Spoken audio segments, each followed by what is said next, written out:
Hello all, Rick here looking into the various tales and origin stories of the Dominion in order to build a more comprehensive narrative around its formation. So the first thing that needs to be addressed is that the exact founding date of the Dominion has two references on screen, with the Dominion being referred to as both 2,000 years old and 10,000 years old. It's a discrepancy that is usually avoided when it comes to other materials outside of the shows, with sources basically settling more often on the 2000 figure. However, there might be a rationalisation, that being that the Dominion, in its current form, with Jem'Hadar, Vorta and the practices it undertakes, has only existed for around 2,000 years, while the notion of the Founders' interstellar empire, based on control, existed as a concept for longer. This is the approach I will be taking for this video to attempt to rationalise conflicting canonical sources. Ultimately, I don't think it changes much of the narrative, as the Changelings are biologically immortal anyway and do not age. Keep an eye on the corner for the beta sign too, as this will be displayed when I'm drawing from non-canonical sources. The Changelings were originally a monoform species, unable to shape-shift, but over time, perhaps through genetic modification, technology, or evolution, they gained the ability to exist as a liquid state, and alter their molecular makeup on every level to become Changelings. This happened before they were warp-capable, as by the time they were an interstellar power, they could already shapeshift. Travelling throughout the galaxy, their initial goals had been as benign as many others had been, to explore, learn and meet new cultures, and develop their understanding of the galaxy. However, thanks to their abilities, they were all too frequently met with mistrust. The people they met were gripped with paranoia. Anything or everything could be a changeling. They could be spies. How could you tell? What if your friends were replaced, your leaders even? Too many cultures sought to ward off the changelings, and many turned this defensive attitude into active hunting of them. After generations of persecution, the changelings' shared experiences soured their view of solid life forms. The monoforms were paranoid, insecure, untrustworthy, and therefore inferior. Things were made worse when their homeworld was discovered and the Founders' last refuge compromised. They fled their homeworld, travelling as pariahs on an exodus away but always hounded. Inhabited worlds they discovered soon feared them, and would-be refuges soon fell apart as inevitably their pursuers discovered them again. This took millennia to pass, and over the eras, they became ever more adept at their gifts, soon learning how to link themselves together to share existence, thought and idea. The Great Link was formed in this time of Exodus. For the shapeshifters though, something had to change. They needed to protect themselves from the solids. But they were not monsters, no. No, it would not do to simply wage wars against them. After all, the Changelings were not a violent people, and the solids too numerous. So instead, they'd need to simply dissuade them, or perhaps guide them? To control them. While plans were put into motion, the hunting of the Changelings did not end, and the ideas of creating an organisation around the Changelings spread among them. They would need certain things to remain safe. A new home, a species to act as intermediaries for their work, so they could remain safe, technology and soldiers to guard them. This work began around 4,000 years ago. Most of the Founders' power structure came about thanks to their meddling in evolution and usurping the natural direction of other life forms, turning them into obedient servitor species, and even programming into them reverence, and blind obedience as a genetic impulse. Considering the disdain they came to harbour for solid life forms, it's no wonder they saw them as little more than tools. One of the first species the Founders uplifted in such a way was the Vorta. This tale is recounted in the show, with Weyoun explaining how the Vorta were a timid, marsupial, tree-dwelling species that fed on nuts and berries, until one day a wounded shapeshifter stumbled into their rustic settlement. They sheltered the shapeshifter from its pursuers, and in return, the Founder-to-be told them that they would return one day to repay the Vorta for their kindness, by putting them at the head of a vast interstellar empire.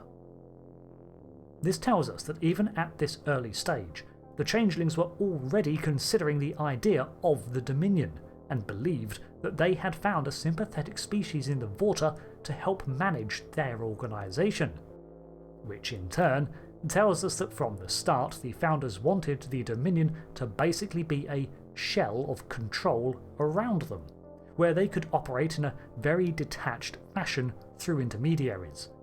The goal of the Dominion was always to protect the Founders from the start. Following their persecution, their original homeworld had been discovered and was no longer safe for them, so the Changelings retreated to the shrouded Omaria Nebula, finding a rogue planet there to establish their Great Link. Already practiced in genetics, the shapeshifters imparted an imperative to recognise and return to the Omaria Nebula into 100 newborn droplets of the Link, and sent them outwards into the galaxy to act as explorers and informers, eventually returning to the Link to share their experiences. One of these, of course, would drift into the Bajoran wormhole and get caught in the gravity well of the Denorius belt of the Bajor system, eventually learning sentience and becoming Odo. It was around the beginning of the 4th century that the Changelings began to expand and manifest their dominion. Havas Kul was a planet of burrowing insectoid creatures called the Burrowers, so called because at the apsis of their planet's orbit they retreated underground to hibernate until their planet returns to its habitable zone. Around 2,000 years ago, the Dominion discovered them, and the Founders had one goal in mind. They were looking for a species they could mould into an army, but more than that, a species they could exert complete control over. You see, the planet was host to a unique fungal life form, an enzyme-rich growth which served as the burrower's primary food source, and during one hibernation the Dominion stripped the planet of it in its entirety. Thinking to hold them hostage, the Founders had not quite understood just how dependent the burrowers were on this fungus, and without it, they became rabid, turning aggressive very quickly and devouring all in their path. Beyond reason, the insects forced the Dominion to retreat as their own civilization fell to ruin. Taking a second look at this fungus, the Dominion was able to distill the enzyme within it that prevented the degradation of the burrowers' minds, and termed it Ketracel.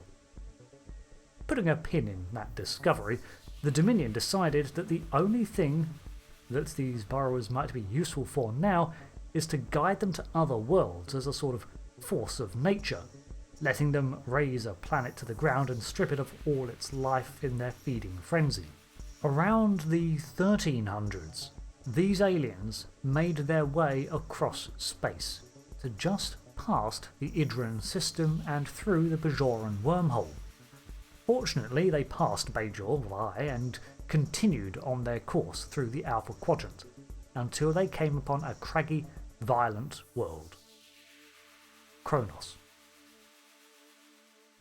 When they invaded, they bit off a little more than they could chew with the Klingons, who named them simply the Herc, outsiders.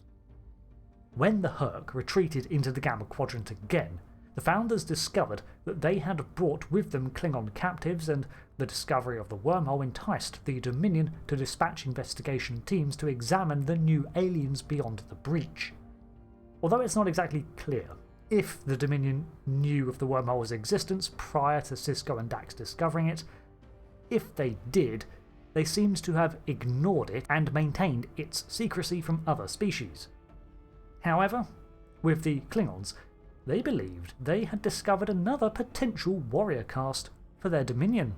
Now, with the Ketracel White in hand, they began to create their own Klingon offshoots, dependent on the White to survive, with the goal of making their own army. This too failed, however, as these heavily modified Klingons, inspired by the Klingon mythology of the Fek'lhar, proved to be too willful, and broke their reliance on Ketracel, turning on the Dominion. Nowhere near as many as the Hur'q had been, the Fek'Ihri were fought off once again and deemed a second failure. After these failed attempts, it was with the Dry that the Founders found success.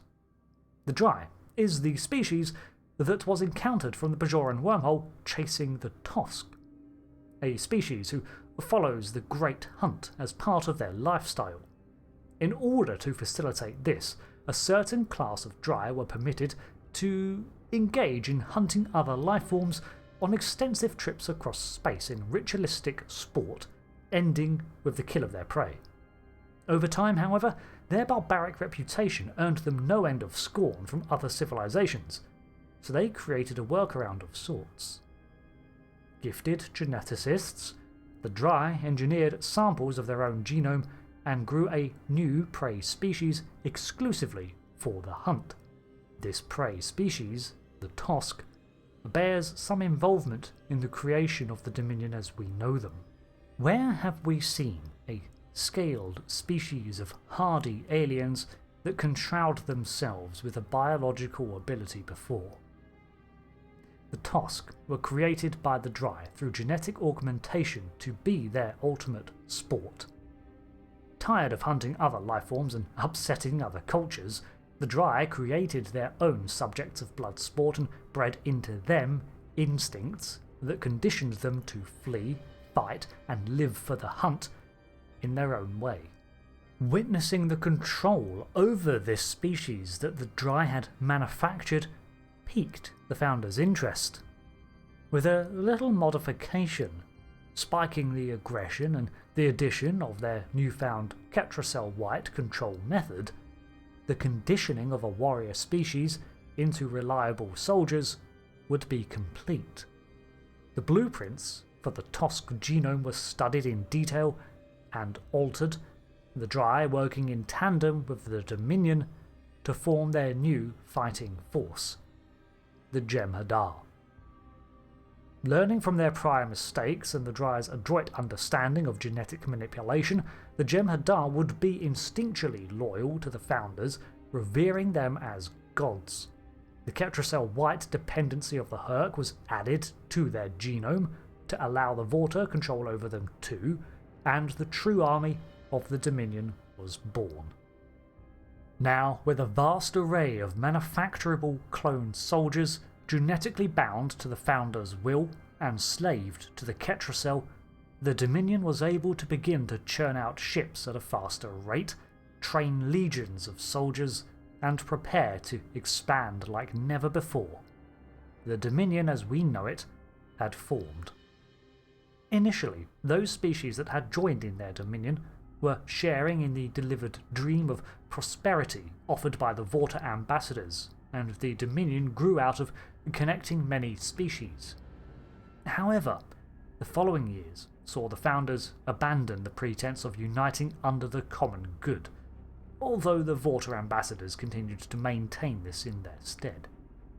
Once they had their endless military, subjugation, bullying, and coercion through retributive displays were the new mandate of the Dominion, and soon they'd made themselves the economic and military powerhouse of the Gamma Quadrant. All the while, the Founders were able to take a less obvious role and fade from the galactic spotlight even more, becoming near mythological in existence to those outside of the inner Dominion's workings. the Vorta, the Public Face, and the Jem'Hadar, the Fist. Extensive genetic weapons, overwhelming firepower, indentured researchers, and a horde of seized goods maintained the Dominion's edge for the next 2,000 years. The exact size of the Dominion is contested, as the Dominion itself would claim everything a patrol ship passes through as under their banner, while many species who are not Dominion members tentatively maintain their freedom simply by the fact that the Dominion has not bothered with them yet. The Dominion's guiding principle became that everything had its place. Every species, every individual had their place in the hierarchy of the Dominion as ordained by the Founders. Some species, like the Karema, joined willingly, avoiding bloodshed and conquest, and served as a rewarded species of the Dominion, allowed to trade and establish ties so long as they paid their dues in both tithes and respect to the Dominion. Most, however, were not so lucky. The Dominion's core belief is still founded on that fear from the Founders, the idea that what you can control cannot harm you, so it's best to control everything and make for a safe and secure galaxy. I'm planning on doing a follow-up video explaining the structure of the Dominion as we see it in DS9, again drawn from multiple sources. So if you'd like to see that, stay tuned. But this covers the evolution and emergence of the Gamma Quadrant's largest superpower, and one that even exceeds the Federation in scale. Thanks for watching this lore look. Until the next video, I've been Rick. Thanks again, and goodbye.